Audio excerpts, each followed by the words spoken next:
আসসালামু আলাইকুম ওয়া রাহমাতুল্লাহি ওয়া বারাকাতুহু। দেশ ও দেশের বাইরে থেকে যারা আমার ভিডিওটি নিয়মিত দেখেন, আপনাদেরকে অসংখ্য ধন্যবাদ। আজকে আমি আপনাদের সামনে কাশফুলা নিয়ে একটি ভিডিও বানাবো।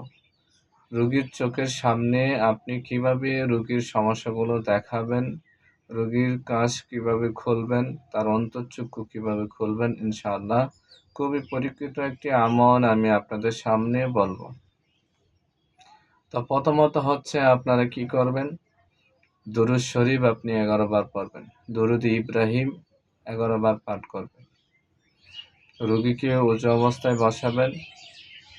সে রোগী মনে করেন আপনার কাছে থাক বা যে কোনো বিদেশ থাক, যেখানেই থাক, ভিডিও কলের মাধ্যমে ইনশাআল্লাহ এটা করতে পারবেন। তাহলে আপনি 11 বার দরুদ শরীফ পাঠ করবেন। এরপরে আস্তাগফিরুল্লাহ 11 বার পাঠ করবেন। তারপর ইসমে আজম 3 বার পাঠ করবেন। ইসমে আজম 3 বার পাঠ, প্রথমবার পাঠ করার পরে একটি ফু দিবেন। তারপরে আবার শেষ করবেন, আবার ফু দিবেন এবং 3 বার পাঠ করবেন।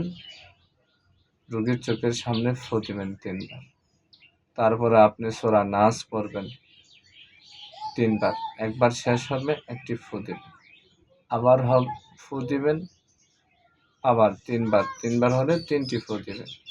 দেওয়ার পরে আবার 11 বার দরুদ শরীফ, দরুদ ইব্রাহিম পাঠ করবেন। পাঠ করার পর রোগীকে বলবেন যে তুমি তোমার বাড়ির চতুর্দিক দিয়ে খেয়াল করো।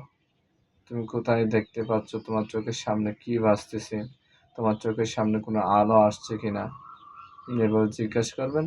ইনশাআল্লাহ এভাবে 3 বার করবেন। ইনশাআল্লাহ 3 বারের মধ্যে কারো একবারও হয়ে যায়। 3 বারের মাধ্যমে ইনশাআল্লাহ রোগীর সমস্যাগুলো দেখতে পাবে ইনশাআল্লাহ। তার অন্তঃচক্ষু খুলে যাবে, তার চোখের মধ্যে সাদা আলো দেখতে পাবে ইনশাআল্লাহ। এটা খুবই পরীক্ষিত, আপনারা আমল করে দেখুন।